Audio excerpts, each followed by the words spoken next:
King Charles raises new health concerns when he spends less than 10 minutes eating lunch in his honour. He gave a short speech to members of the Australian Parliament in which he encouraged brevity. King Charles has sparked fresh health concerns after spending less than 10 minutes at a lunch in his honour. Hello kings and queens, please make sure to subscribe and click the notifications bell icon so you don't miss any premium updates about the British royal family.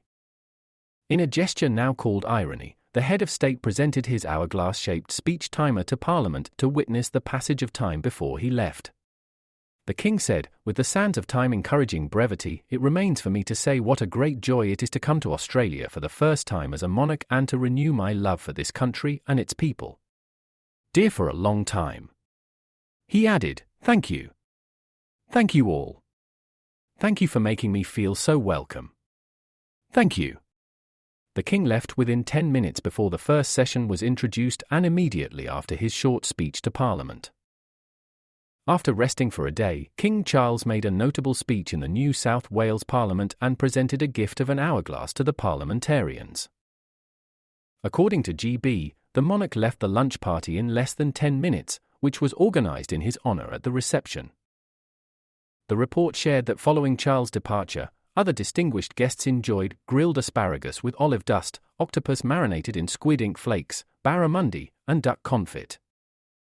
It is important to note that this is King Charles' first major foreign tour since his cancer diagnosis. Earlier, it was claimed that the king was also expected to visit New Zealand, but on the advice of his medical team, he limited his trip to Australia and Samoa. In close consultation with the Prime Ministers of Australia and New Zealand, and taking into account time and logistical pressures, it was agreed to limit the visit to Samoa and Australia only, a palace insider revealed. Although Charles had left, the rest of the attendees enjoyed grilled asparagus with olive dust, octopus marinated in squid ink flakes, barramundi, and duck confit. The King and Queen began the third day of their 6-day tour of Australia on Sunday with a visit to St Thomas Anglican Church in Sydney's north. The demonstrators outside the church raised banners criticising the British monarch, reading, "The Empire is built on genocide and decolonisation," while the demonstrators handed bouquets of flowers to the Queen. Aside from their welcoming greetings on Friday night, this was the King and Queen's first public appearance after the couple took a day of rest on Saturday. The schedule was designed not to overwhelm the king as he paused cancer treatment on his first major overseas tour since announcing his diagnosis. The king will continue his cancer treatment when he returns to the UK on October 26. This is Charles' 17th visit to Australia, but his first since his coronation in May last year. On his short tour, he will visit Sydney and Canberra, and it is said that Royal Navy doctors will not be more than a few steps away from the king.